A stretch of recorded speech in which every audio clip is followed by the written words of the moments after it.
sa akin naman, college friends din. Kami ni Tonyo, yung syempre share ko na din, yung group of friends namin nung college.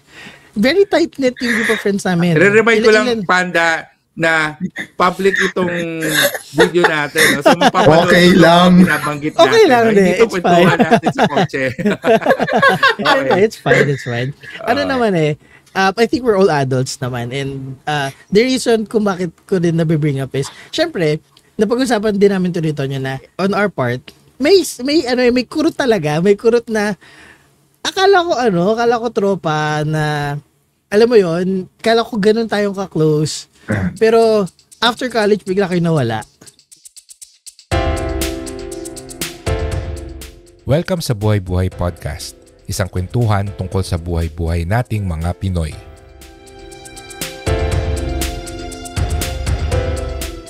So, ang topic natin today is saying goodbye to people you've outgrown. So, I think most of us naman can relate kasi I would guess at a certain point in our life, we had friends, we had family members that we've outgrown. So, ang unang tanong ko regarding this is, paano mo nalaman na nagbago na yung dynamics nyo ng friend na yon or ng family member na yun? Ako, inisip ko kasi more on the friends. And when I say outgrown, ang definition ko lang naman kasi dyan is hindi mo na siya hinahanap na kasama. No? So, pag outgrow, it's not because nag-away kayo or there's something na nagkaroon ng drama. Hindi siya tipong very obvious na reason kung bakit quote-unquote nag-end yung friendship. But it's not really the end. So, ang isang sign ko is kapag magkasama kami, lagi na lang yung mga past yung pinag-uusapan namin. So, ang very apparent to because recently, nagkaroon ako ng high school reunion and masaya siya. Nag-enjoy ako na kasama yung mga high school friends ko, lalo na yung mga barkada ko noon, na super close ko talaga sila. Pero as part of the organizing committee, so we had a series of meetups. And yun yung isa sa mga napansin ko na after the meeting kung paano i-organize yung reunion, syempre may tambay pa yon after. Lagi na lang na, uy, naalala mo nung ganyan, naalala. So it's all reminiscing.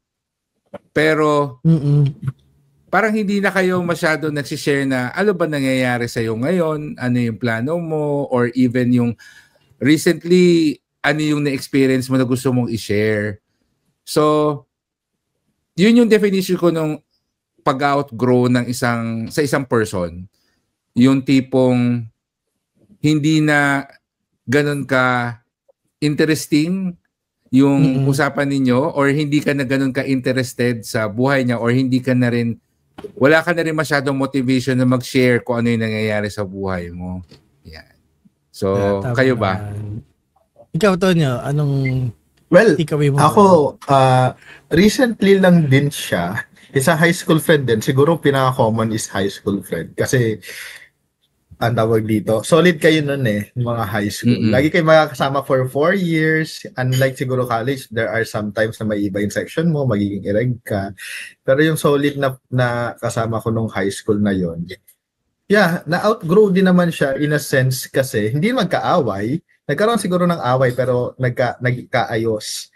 Tapos, na-outgrow kasi napunta na ako sa hospital, napunta na siya sa teaching.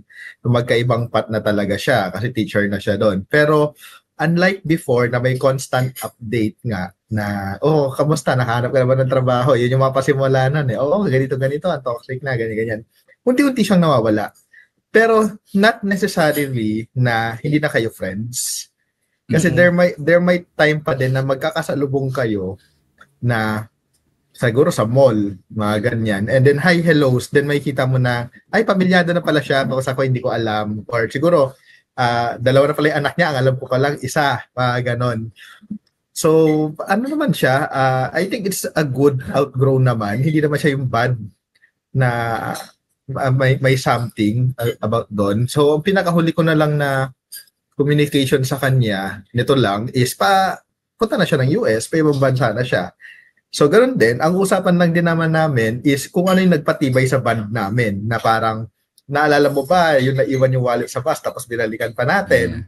Yung mga lumang kwento na wala nang bagong update sa amin.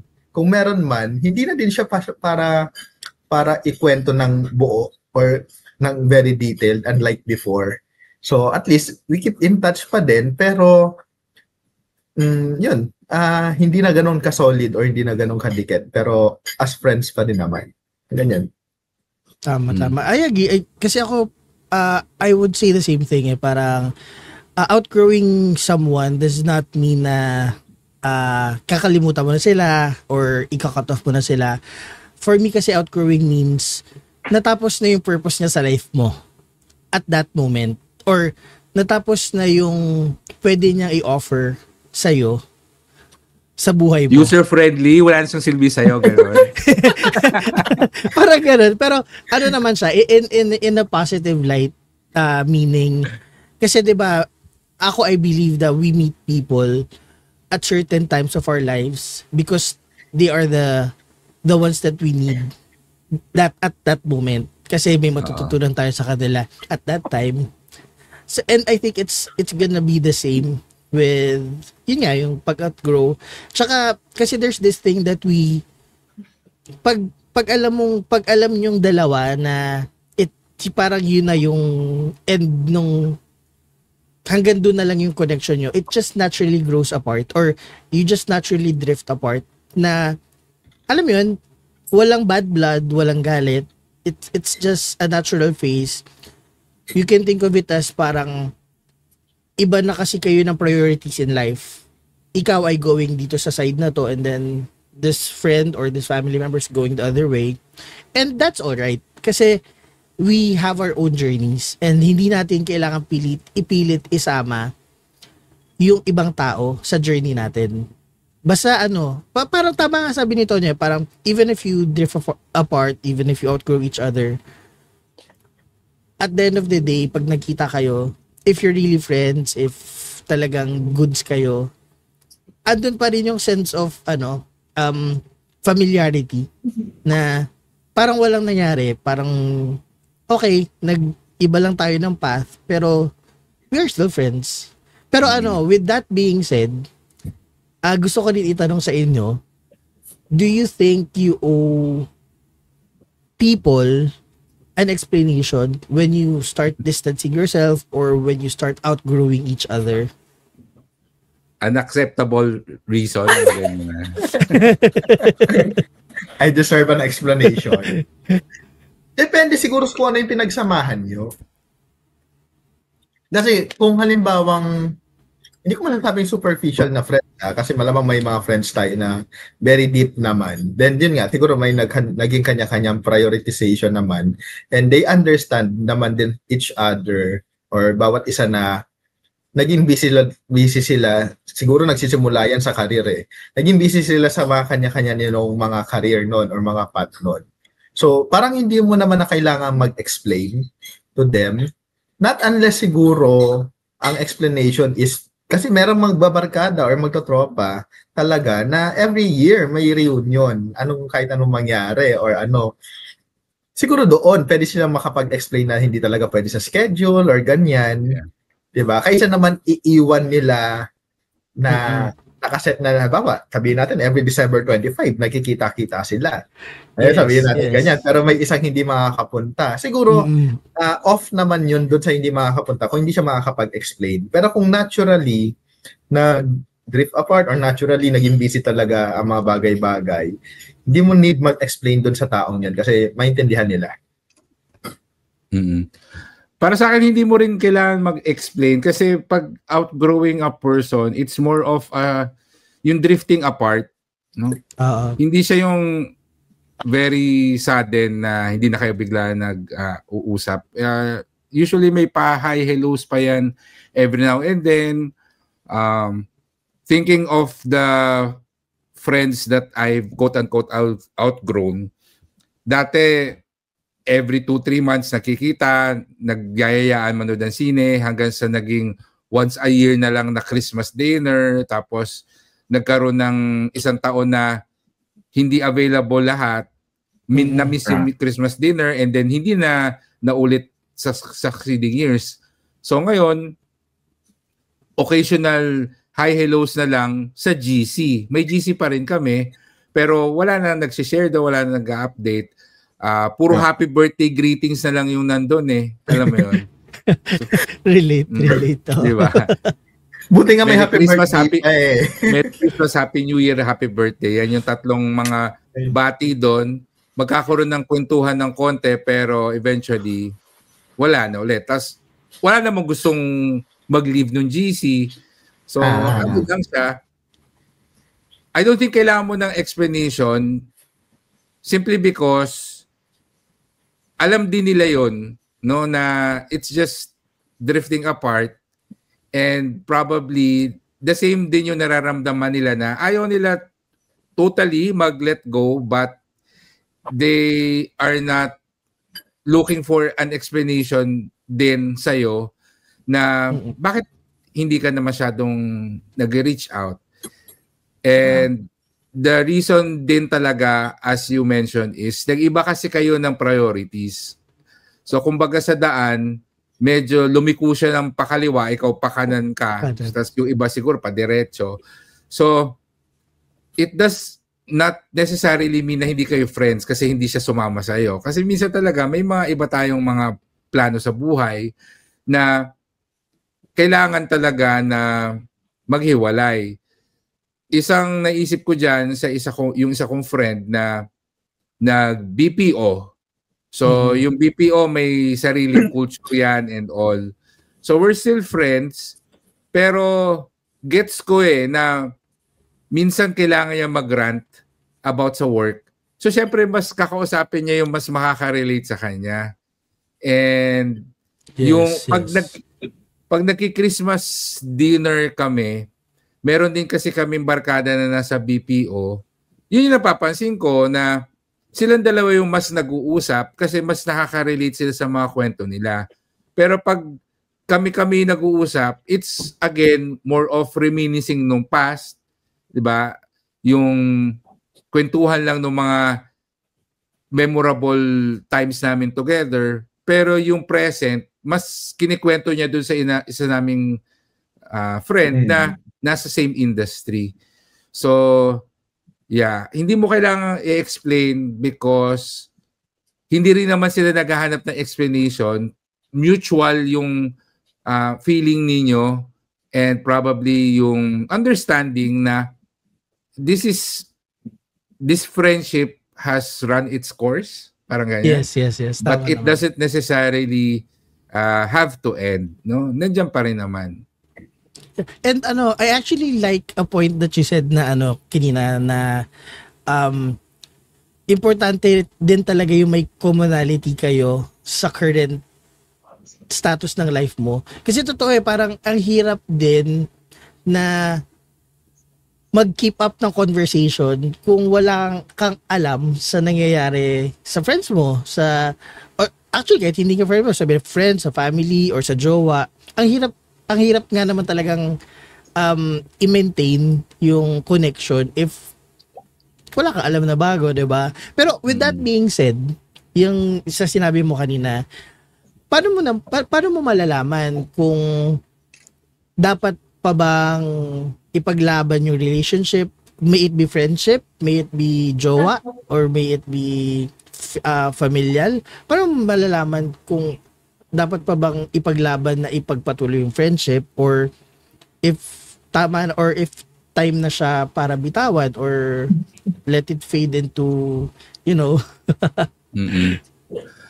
Ayoko isipin yung sa relationship, sa romantic relationship, kasi I think medyo iba yung dynamic, but more of friendship at saka yung mga kamag-anak na ka-close mo dati. Particularly sa akin yung mga pinsan ko na talagang close ko dati, nas ngayon hindi na.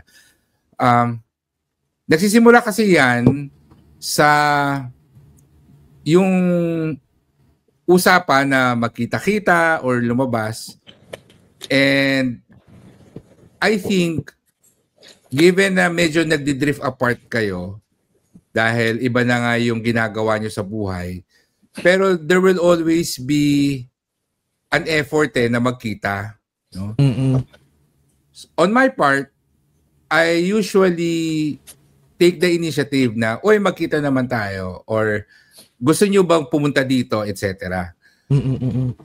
Sa akin, kapag napansin ko na laging ako na lang yung nagyayaya, tapos dumadalas na rin yung hindi sila pwede doon sa mga yaya ko, then nararamdaman ko na hindi na priority nung tao na i-nurture yung relationship. So, slowly, nag-aano rin ako, kung once a week, nagyayaya ako magkita, magiging once a month, and then once every 2-3 months na lang hanggang sa, maski ako, nag-stop na rin ako mag-take ng initiative na magkita. But that doesn't mean na never ko na siya i-invite. If there's something important, or on the other hand, pag sila mismo biglang nag-invite, then I am open to meeting up. But yung effort becomes less and less kapag napapansin ko na hindi naman nag-reciprocate dun sa mga effort ko na mag-reconnect or mag-connect, no? So, yun yung sa akin, yun yung sign ko. Oh, parang relate tayo dito, Tonyo, ah. Pasige ka muna. Ako pag nangutang, charot. Ay shit, biglang, ang tagal di nag-uusap, biglang nangutang. Siguro same din, pero guilty din ako at some point. Kasi there are times na ako yung nai-invite, pero hindi din naman ako nakakapunta. Siguro, sige, sabihin na natin guilty na hindi ko na siya lang naging priority mapuntahan or madaanan because may prior commitment na din, may mga scheduled na labas na din. Pero dumating din ako sa point dun sa sinabi ni Fitz na some of my friends is ako yung laging nag-i-initiate mahipagkita every December. Every December high school. Every December lagi ako nagsasabi. Alam mo pala yung kwentong yun, no? Lagi ako nagbabanggit na, oy, bakante ba kayo, ganyan. Walang palya yon na ako yung laging unang naipag-usap. Then na-realize ko nga, baka nga kasi may kanya-kanya na silang pamilya. Especially pamilyado na yung tatlo.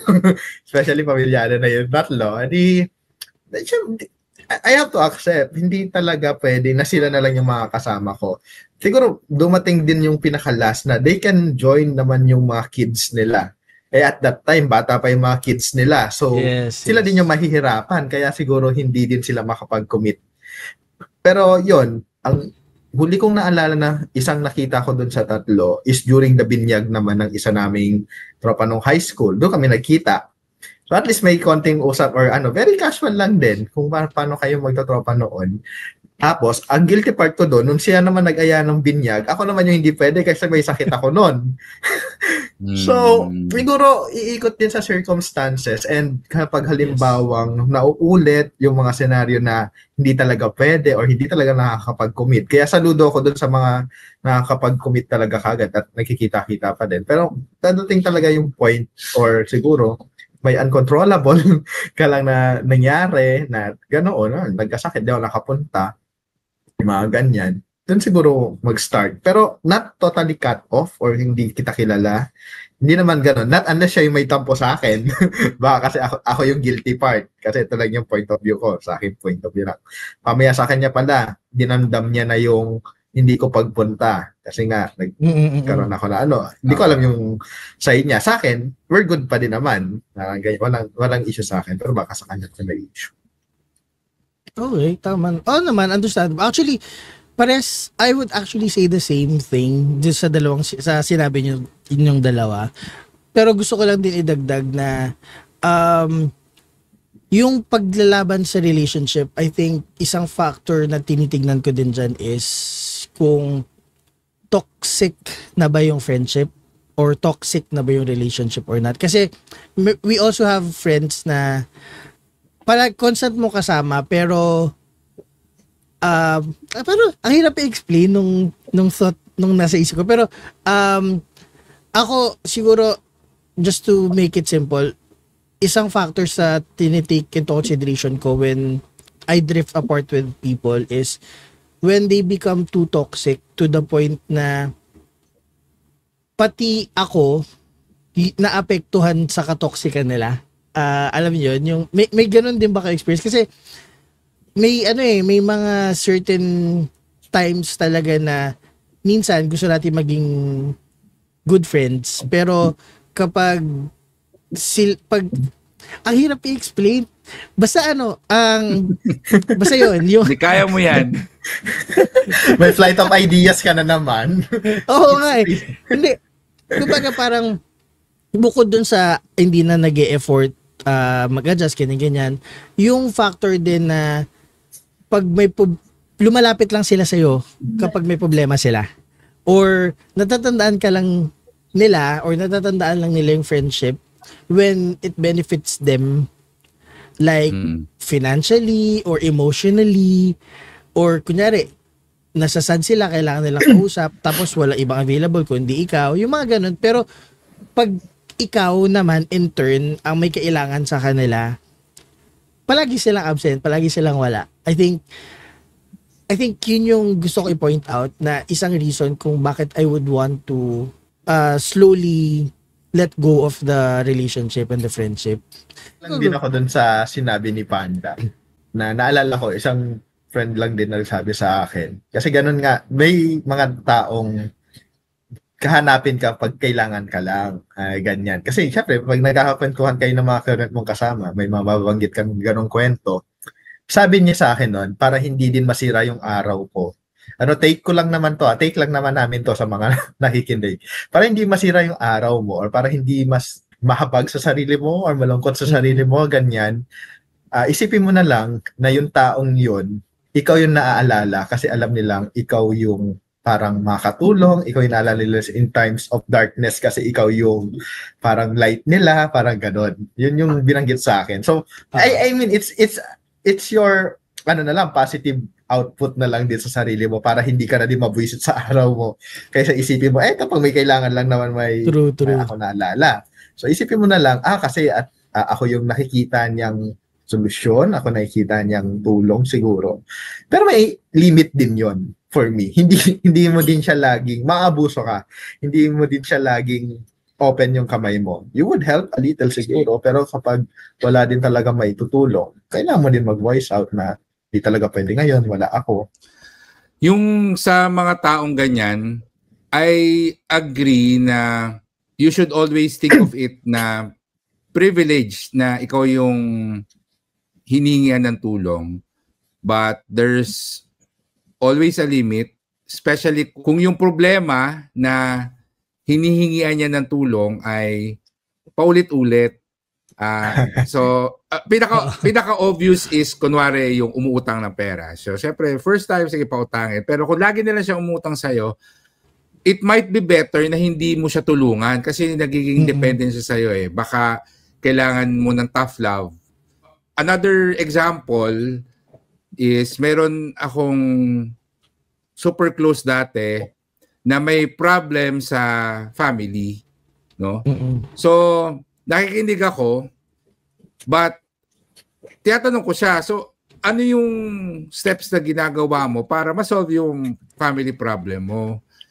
So, may mga naiisip siya na gagawin, pero eventually, hindi niya ginagawa, and then, every so often, lagi ding nagtatawag na mag-usap, and it's always the same problem. So, feeling ko, nagagamit ako, quote-unquote, nagagamit ako na sa akin siya nag-vent. Pag nag-grant na siya sa akin, gumagaan yung loob niya. So, babay ko siya sa buhay niya, sa family niya. So, every time na napupuno siya, naglalabas lang siya ng sama ng loob sa akin. So, that's something na I consider already as toxic. Kasi, tapon na lang ako ng basura. Sana man lang, sinusolve niya yung problem niya para hindi kami paulit-ulit ng pinag-uusapan. Kasi alam ko na yung script niya eh.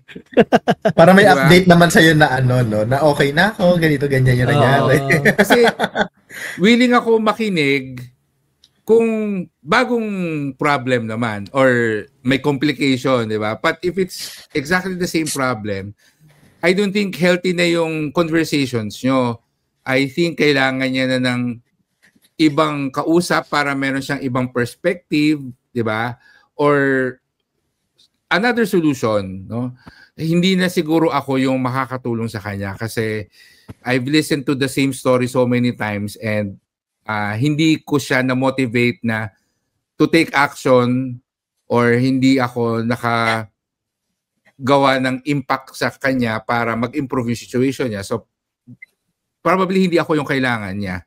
So, it's one way to say na pwedeng mag-drift apart because of that, no? Because you probably need someone else at this point in your life na makakatulong sa'yo. Isa pa naisip ko, doon sa katoksikan, nung eleksyon, no? Na-discover sabi ko na na-discover mo yung mga friends mo na hindi mo kapareho ng values when it comes to choosing candidates. So, admittedly, may mga close ako doon. So, nauso yung friendship over noon. Pero sa akin naman, it's mute. Mute lang sa social media. Hindi naman ako nag-unfriend. Pero pag na-meet ko in person, biglang bumabaw yung relationship, no? Yung interaction na usually napanood mong pelikula, yung basta mga mabababaw na topics na yung pinag-uusapan. And I don't even try to open a deeper conversation or if ever sila yung nag-open ng something na mas malalim na topic, medyo di-dismiss ko na, ayoko pag-usapan yan. Ganon. So, marami akong nakikitang opinion about it. Yung pag-end of friendship because iba kayo ng political leanings, no? Oo. Pero para sa akin, walang masama dun na mag-friendship over because yung kaya kayo naging friends kasi pareho kayo ng, at the very least, no, ng principles, pareho kayo ng values. So, pag magkaiba kayo ng political preference, it just means may difference din yung values ninyo. So, I don't think that friendship can really grow. So, again, it's not really friendship over. Yun lang yung ginagamit na term. Yes, but it's really more of you've suddenly outgrown each other na wala na kayong sigurong substantial na mai-contribute sa buhay ng isa't isa para maging mas okay or a better person.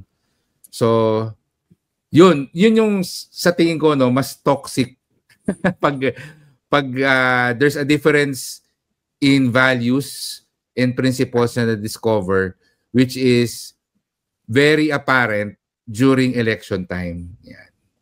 Tsaka parang, di ba, if you think about it, if ipupush mo pa na i-continue yun, mag-away lang kayo Alam mo yun? Parang magka-clash lang kayo na magka-clash and it's not gonna be a harmonious friendship na parang every time na makikita mo, makikipag-argue ka na lang. Pag may nakita ka na pinost niya, diba? Na, hindi, ganito yung ganyan. So, oo nga, I agree na might as well talaga to move away of that relationship kesa stressin mo pa yung sarili mo. Oo. Tsaka hindi lang political preference, no? I also have friends na because of religion, medyo yun yung nagkaroon ng slow drifting apart, no? Na nakita ko naman na mas nagiging okay siya as a person the more na nagsispend siya dun sa dun sa group niya. So, hindi ko pipigilan yung growth niya, but that means na masasacrifice yung time namin together and even yung friendship because I'm the person that his group is warning him about. Alam mo yun? Yes. Huwag ka magsasama sa mga ganyan klase tao. Ikaw yung red flag. Ikaw yung red flag. Kanila. Oo. So, siyempre, again, it's because you're choosing different values and principles. So, siyempre, hindi mo naman mapipilit yung isang tao na maniwala sa mga prinsipyo mo because may sarili din naman silang pag-iisip to choose kung ano yung gusto nilang paniwalaan. But at the end of the day, I will just say na yung values and principles, we have the choice on that. Pero pagdating sa truth, di ba? Isa lang ang totoo. So, kapag mali yung pinaniniwalaan mo, as in, hindi siya factual, meron kang friend na flat earther, kunwari, diba? Anti-vaxxer. I think it is my responsibility to at least give it my best effort to change yung belief niya, no? So, kasi mayroon din ako actually yung friend na anti-vaxxer actually. Yeah. So, best effort to convince. Pero in the end, wala eh. So, hindi naman friendship over, but it was a sign na ma-outgrow ko tong friendship na to or magdi-drift apart slowly itong friendship na to. So, yun. Isa sa mga, not just politics, but also, yun. Principles, values. Principles and values kasi mga iba pa mga belief system, no? Sa belief system yung talagang contention mo diyan eh. Bago tayo magpatuloy, gusto namin kayong i-invite sa aming website na buhaybuhaypodcast.com. Nandun ang aming episode show notes, mga exclusive special videos, extended episodes at marami pang iba. Kaya kita-kita tayo sa buhaybuhaypodcast.com.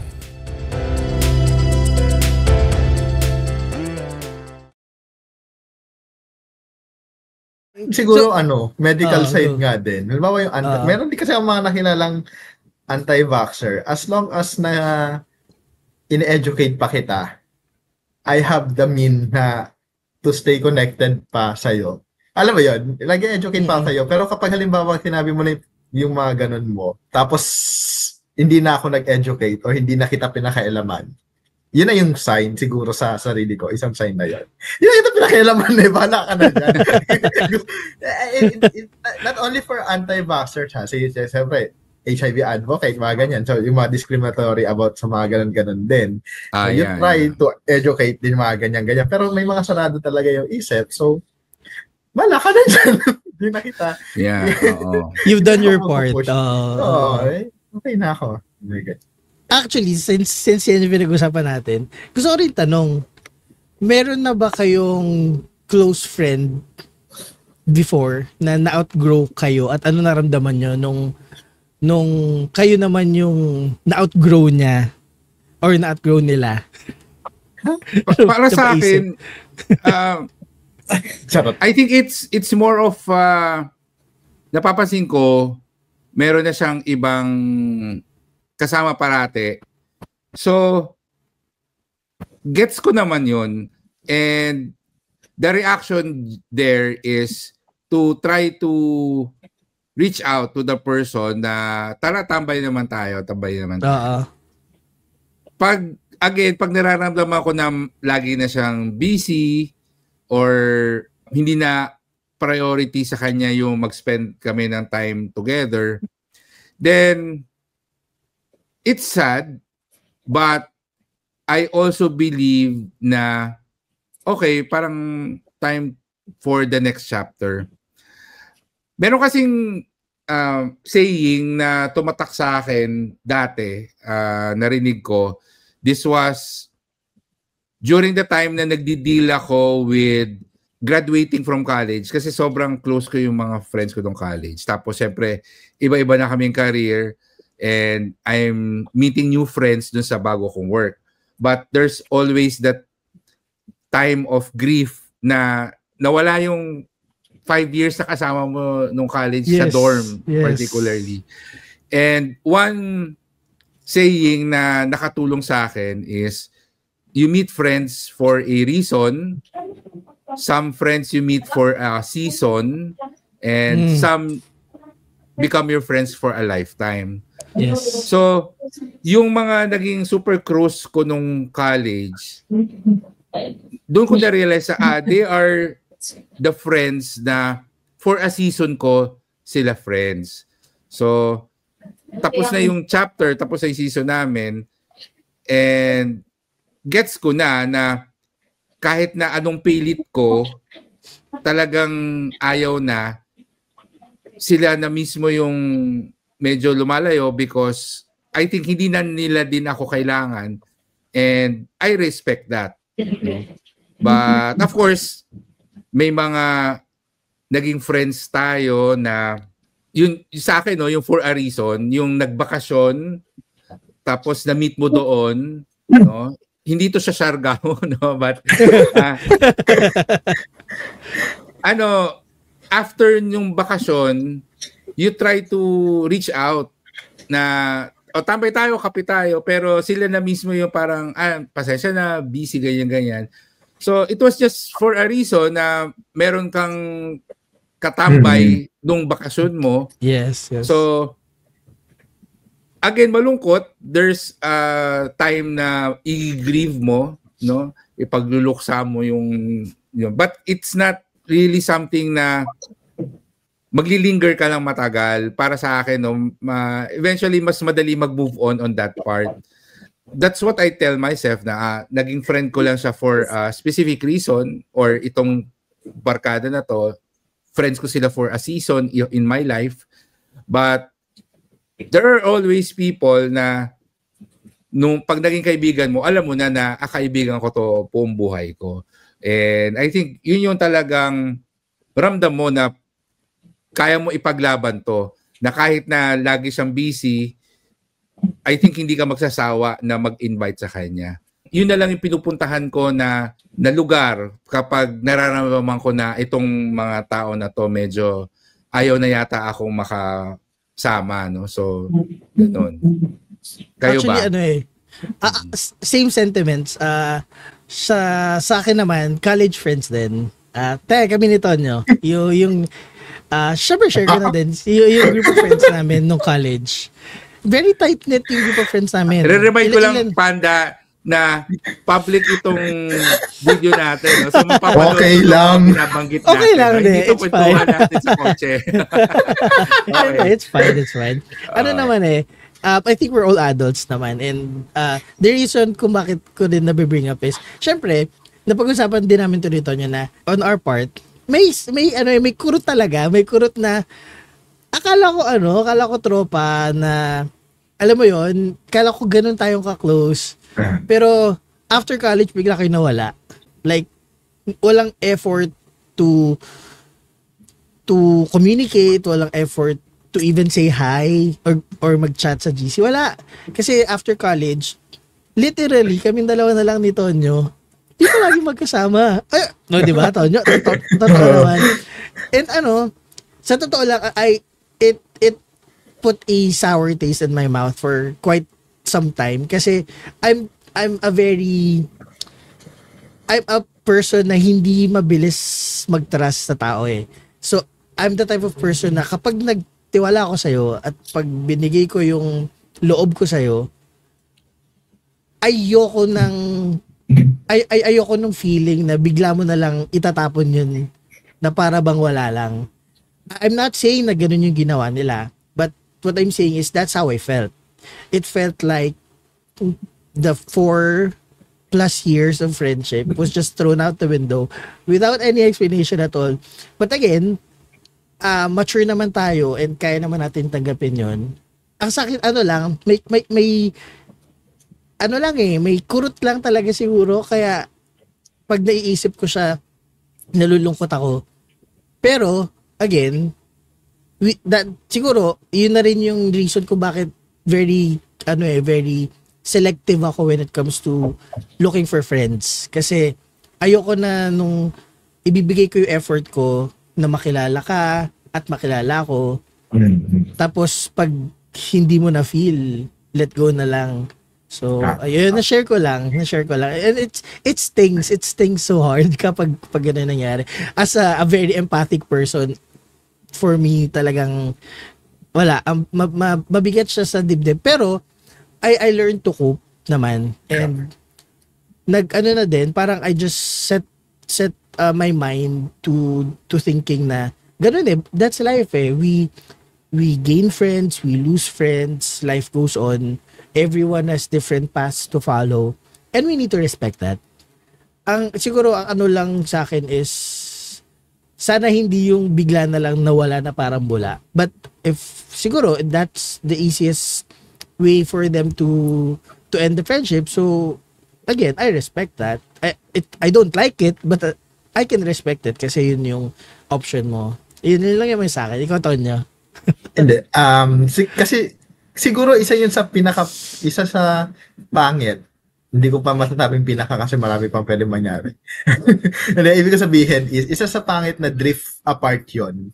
Kasi talagang hindi kasi siya naging drift apart. Kasi kung after college siya, tapos as in totally wala na yung ganyan. Parang hindi siya drift apart. Well, as in kasi nawala yung hi hellos. And kung meron man, nag-i-initiate kasi kami dalawa ng conversation. We understand na magkakaiba na kami ng lugar, magkakaiba na kami ng buhay. Pinagtatrabahuhan, buhay, ganyan. At hindi ka talaga mapupunta sa isang lugar na lang na para magkita-kita tulad noon. Understandable yon.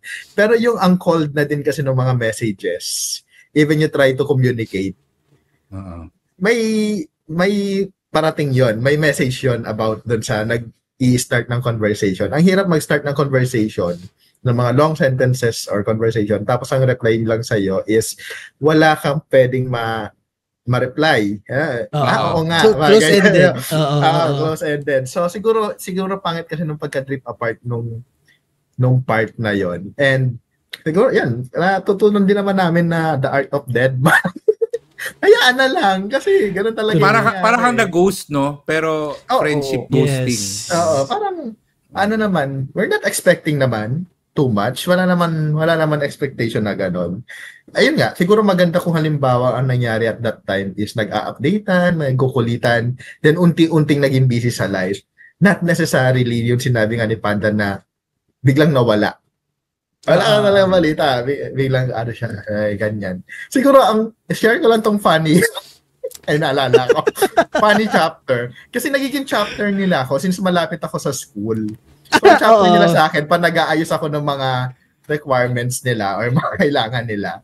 I understand. Naging tropa ko sila at ako yung malapit. And ang dali lang sa akin, tapos dito pa ako nagtatrabaho, ang dali lang mahipag-usap sa akin ng mga katauhan to follow up things or makuha yung mga bagay-bagay. And siguro yun lang din yung masakit na part na kapag halimbawang nagawa mo yun and then wala na.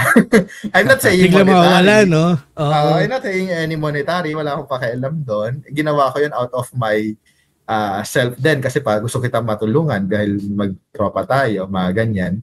I don't know if it's a joke lang din pero nangyari siya. Pero dikit naman kami doon. Kasi talaga meron nag-message sa akin na isa, after neto, hindi na kita kilala ha, friendship over na tayo.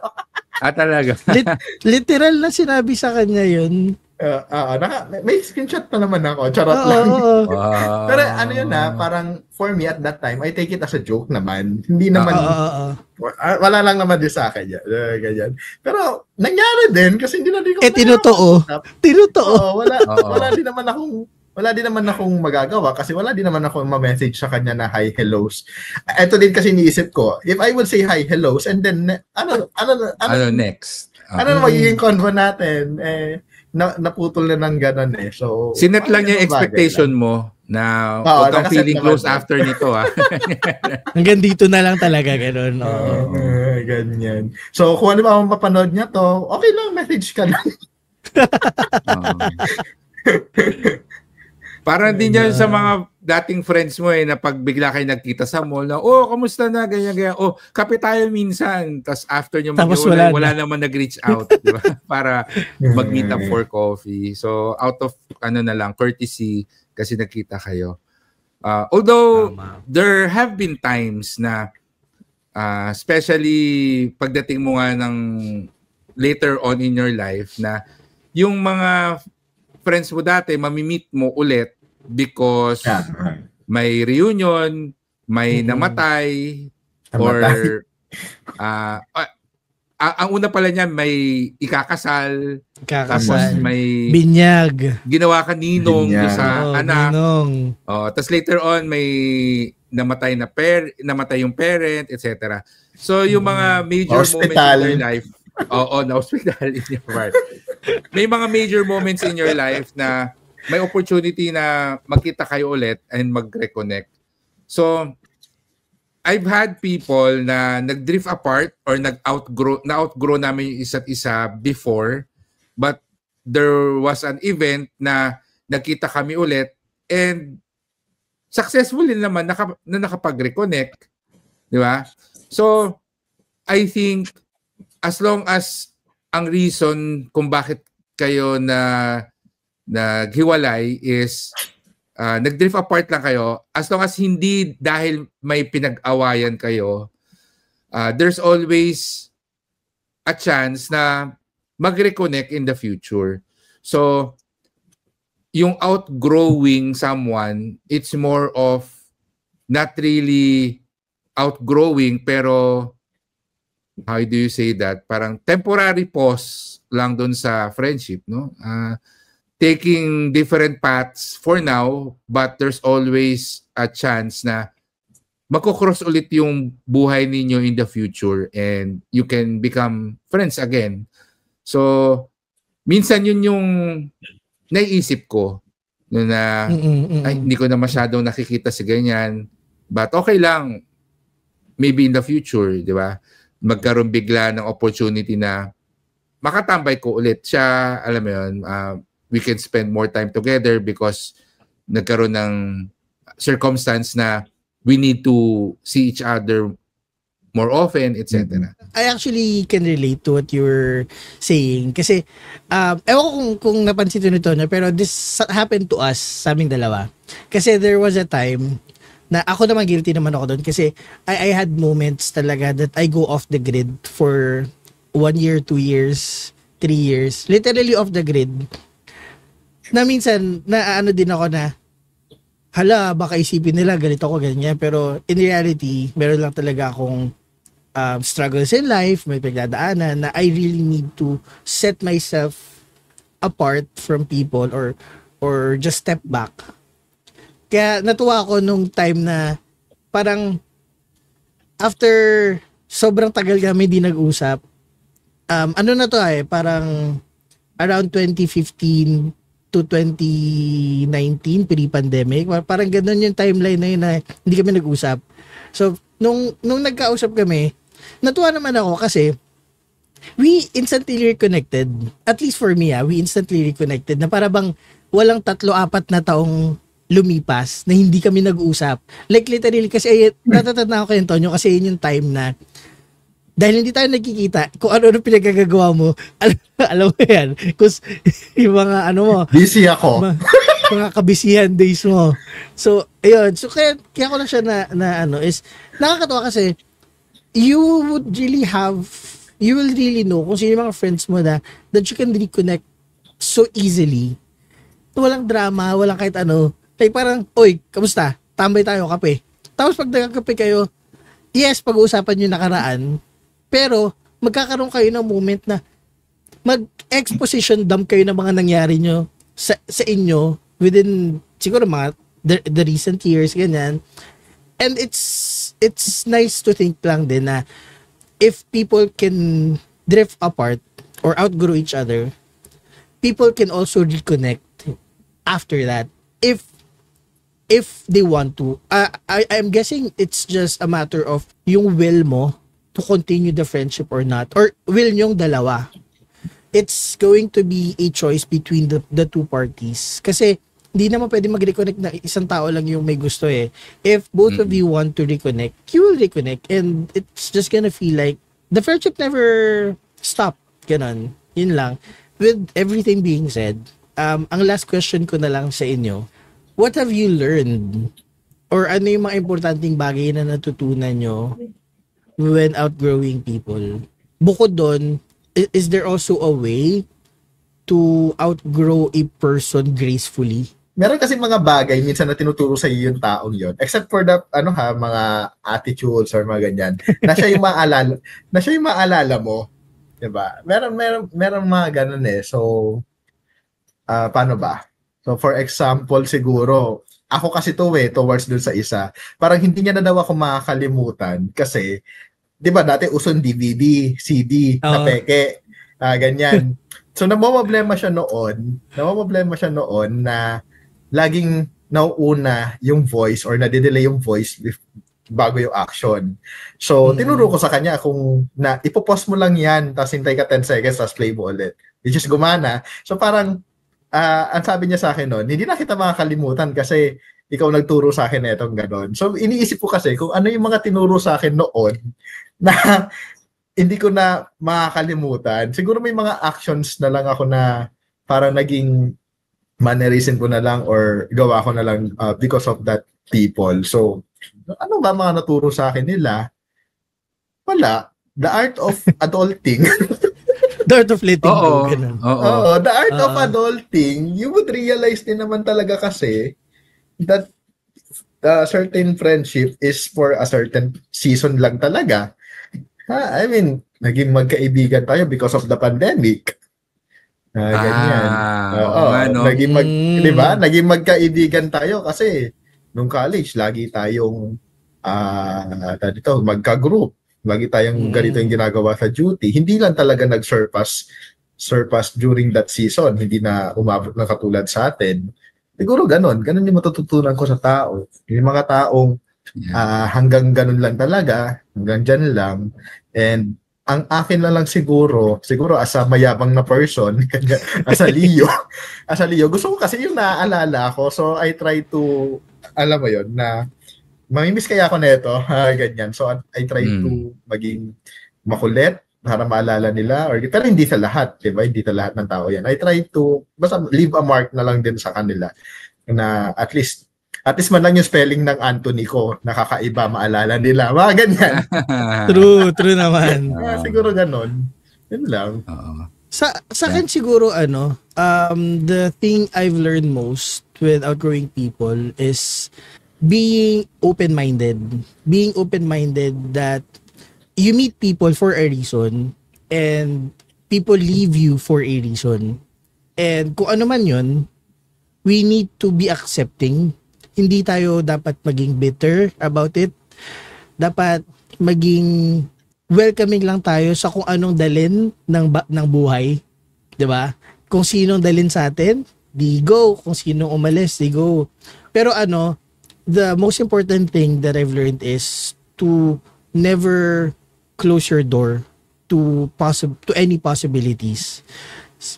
Possibilities of people you've outgrown to reconnect, or the possibility for you to meet a certain person in another season in your life and then have them leave again.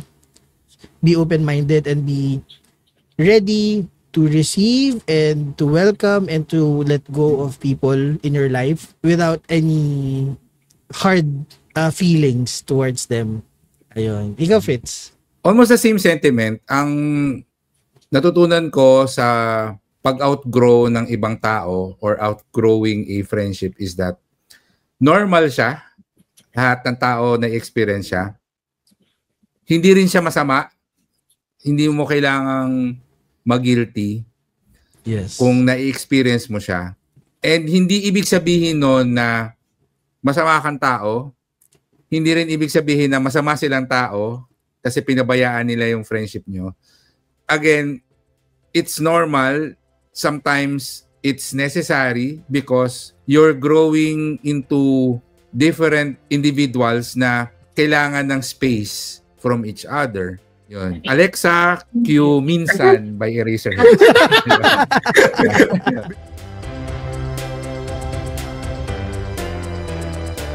Maraming salamat sa pakikinig. Please remember to subscribe, leave a review, and share this podcast with your friends.